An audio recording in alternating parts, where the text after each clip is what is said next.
Morning po. Magta-try po tayo ng mug cake today. Mug cake from Perfect Match. Hindi ko po alam kung bakit na-miss ko tong chocolate. Sa dami-dami po ng flavors ng mug cake nila. Ito pa po yung nahuli sa mga iti-test. So I'd go ahead and test it today. Napakasimple lang naman po i-prep nito. All you have to do is just melt butter sa isang mug. Tapos mag-a-add po ng vanilla flavor. Optional naman po siya. Tapos one large egg. And then i-mix nyo na po yung powder dun po sa mug until maging dough po siya. And then ima-microwave na po siya. 1 minute and 30 seconds. Pero in this case, 2 minutes po yung ginagawa ko.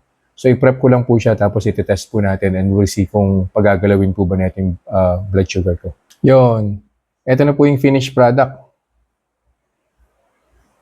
Mainit-init pa. So kainin ko po to and then babalik po ako after 2 hours and we'll see kung may blood sugar increase po ba.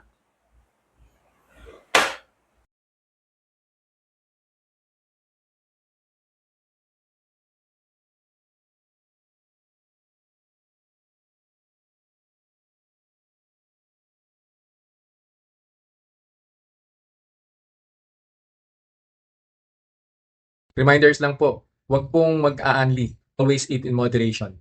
Di po ako doktor, so whenever in doubt, konsulta po kayo sa doktor ninyo.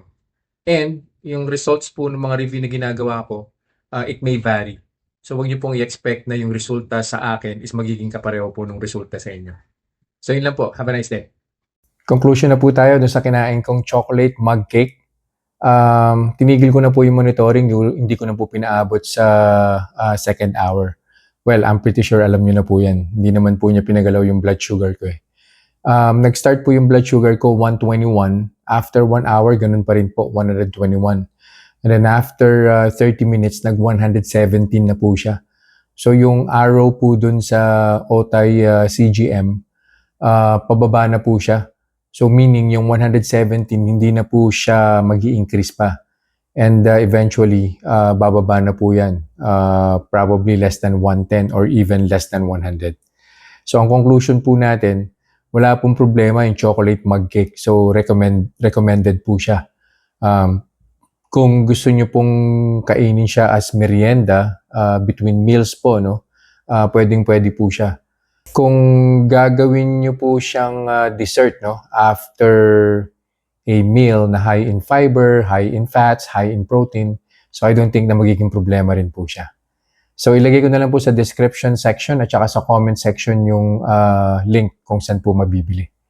Yun lang po for this review. I'll see you guys in the next vlog. Bye-bye.